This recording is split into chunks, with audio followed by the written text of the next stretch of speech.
Hi class, this is Mike Nolan and this is my multimedia discussion board for week 2 for MPA 580 Legal and Ethical Issues.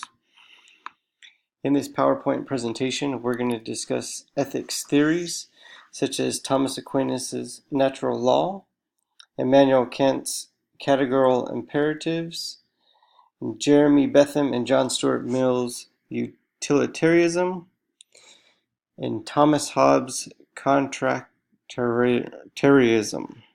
We're also going to discuss the divine command theory, and we're going to take two theories and apply them to a public administration application. And lastly, we're going to discuss the virtue theory and its applications to public administrators.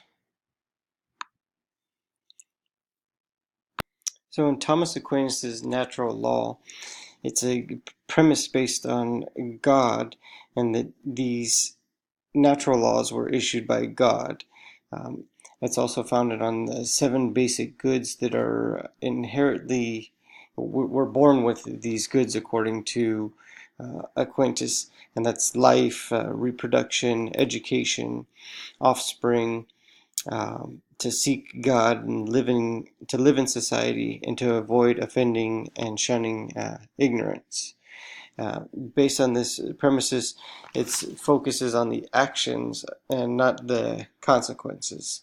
For example, performing a hysterectomy surgery on a pregnant woman.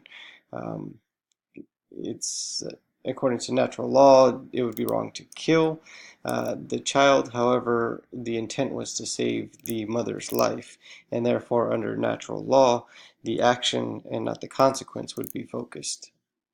Now, categorical imperatives, as described by Immanuel Kant, are different than the moral laws. And categorical imperatives, it views morality as a constant and states that commands must be followed regardless of one's desires. It moves away from the religious aspect of the natural laws and saying that right and wrong is determined by intellect and not religion, and that moral obligations are derived from pure reason alone and not religion.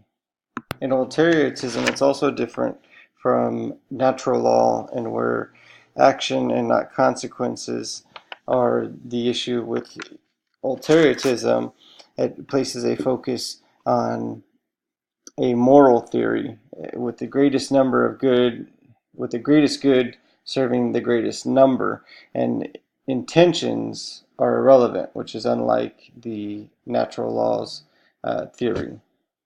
In utilitarianism, it places an emphasis on the greater good, and essentially the actions are right if they are to benefit the majority. So next of the theories is contractarianism by Thomas Hobbes.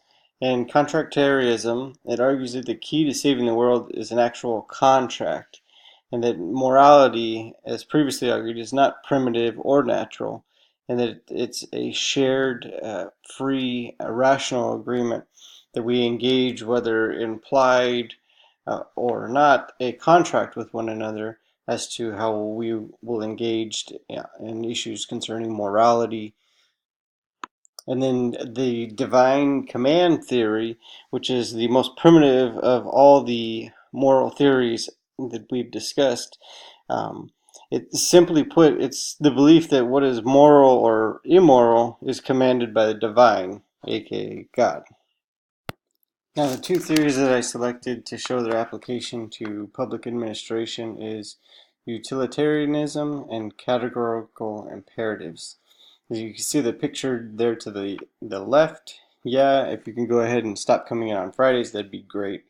That's referring to furlough Fridays, and in the public sector, oftentimes, in order for departments within city governments to keep operational standards and maintain their numbers of employment, and to keep the city running within budget and efficiently, they've come up with furlough Fridays. And this is essentially the actions are right if it's benefiting the majority, and that's how I felt this one applied. You know, everyone has to take a day off, but the majority of people will all keep their job. The city will stay within their fiscal means, and as a result, it benefits the majority. As for the categorical imperatives, you see there's the scales of justice with right and wrong. And this is showing the views of morality as a constant, and it removes somewhat the religion there, and by saying that right and wrong is determined by intellect and not religion in categorical imperatives. And within city government, oftentimes, there is the separation between church and state, and people are obligated to make the right reason or the right choice for the right reason, and there has to be sometimes a separation that is shown there, and therefore they're not excused when making the wrong choice by saying, well, they lacked a religion, uh, and conversely, they need to make the right choice for the right reason that must go beyond their religious views and preferences. Lastly, I believe that virtue theory in applies to public administration. In virtue theory, we know that the focus is placed on individual character and not necessarily a set of rules, which is critically important in public administration. Oftentimes, rules can be bent or misinterpreted intentionally for the benefits of whatever we're seeking to gain from that. And if a person does not have character and is strictly just following the rules, the wrong decision may be made for the wrong reasons. With that, virtue theory also focuses on doing the right thing at the right time. It's no benefit in public administration to decide to do the right thing when it's already too late. Um, Also, I think that virtue theory applies to public administration because public administrators need to have practical wisdom and good intentions. And skill is not just enough. Virtue comes into play when we're dealing with the administration of public offices. And that's my presentation. I try to keep it as short as possible and cram as much information in there. And thank you guys for taking the time to watch it.